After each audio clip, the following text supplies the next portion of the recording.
мой родный кут, як ты мне милый, забыть тебе не маю силы.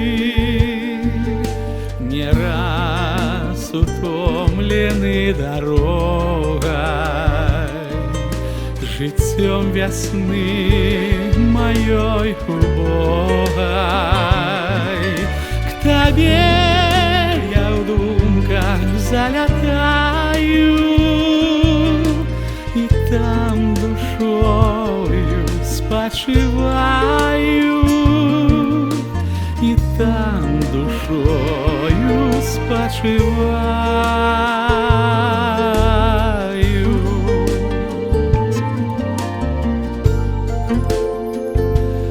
Вось як цяпер перада мною устае куточак той прыгожа, крынічкі вузенькае ложа, і елка ў пары з хваіною, обнявшись тесно над водою, як молодые ў час кахання, в апошні вечар расставання.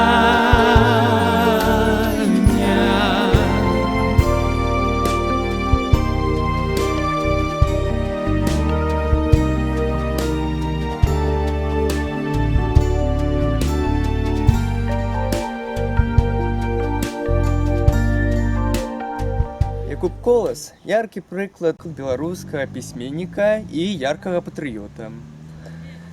У часы Першай сусветнай вайны ён змагаўся на баку імперскіх войск, але, на жаль, не ў Беларусі, а на румынскім фронце. А вось ужо ў часы Другой сусветнай вайны ён быў гатовы ўзяць у рукі зброю, калі фрыцы прыйшлі на нашу зямлю. Але, на жаль, з-за свайго ўзросту і з-за таго, што ён быў вымушаны як пісьменнік эвакуявацца, ён так і не змог узяць зброю ў рукі, але замест гэта выкарыстоўваў іншую зброю, а менавіта вершы. Ёсць шмат знакамітых вершаў і астатніх твораў, якія падымалі маральны дух войска. І менавіта з гэтай нагоды да 3 ліпеня, Дня незалежнасці Рэспублікі Беларусь, мы прыехалі ў гэтую сядзібу, дзе Якуб Колас правёў вялікую частку свайго жыцця. Таму што хто ж, як не Якуб Колас, можа з'яўляцца яркім прыкладам змагання з ворагам? Бо ягоныя работы падымалі салдат у бой. І хто ведае, магчыма, каб не работы Якуба Коласа і астатніх беларускіх пісьменнікаў, ці выстаяла беларускае падполле, ці змагаліся б далей партызаны. 3 ліпеня 1944 года Мінск быў вызвалены ад нямецка-фашысцкіх захопнікаў. Трэба адзначыць, што ў 1974 годзе 26 чэрвеня Мінску прысвоена званне горада-героя. 1100 дзён Мінск змагаўся з акупантамі і перамог.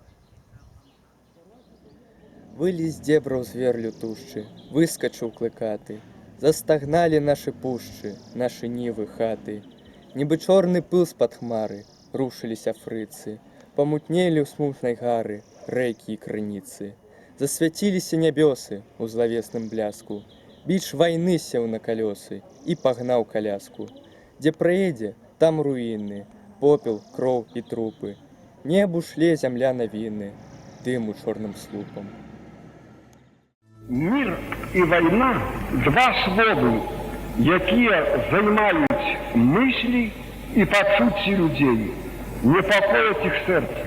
Вайна – гэта спусташэнне зямлі, знішчэнне здабыткаў мірнай творчай працы, помнікаў чалавечай культуры. Вайна – гэта разбурэнне, голад, смерць і калецтва многіх мільёнаў людзей. Вось чаму ўсё прагрэсіўнае, миролюбивое человечество, лепшие люди всех краин ведут настомное змагание за мир. Миру погрожая небезпека. Никчемная, праграя кучка гандляров человечей кровью, прикладая все намагання, каб распалить пожар новой усесветной войны. Американо-английские агрессоры идут дорогою вар'ята Гитлера и марать об пановании над усім светом. Мы ведаем ихнюю возню вокруг утворения военных пактов и блоков на разных континентах. Я упевнений, что весь наш героичный белорусский народ, як и все народы Великого Советского Союза, с патриотичным уздымом подпишется под зворотом Усесветного Совета миру об заключении пакта миру поміж п'яти великими державами. Я так само упевнений, что эти подписи будут подмацованы справами великой творчей працы и умножить силы миру. Нехай живе мир.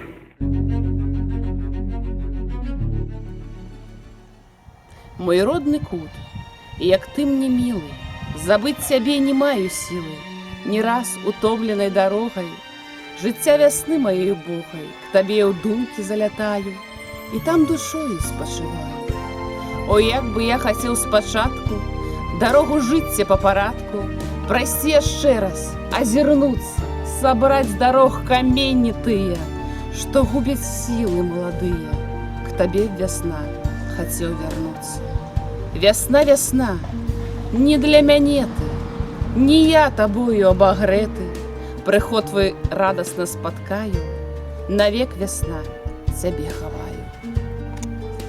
Назад не прыйдзе хваля тая, что с быстрой речкой уплывая, не раз яна, зрабіўшись паром, на крыльях солнца дойдзе хмарам, ды зноў дождем на речку сыдзе, ніхто з границ своих не выйдзе, з законаў жыццяў напісаных або надол спадзе ў туманах.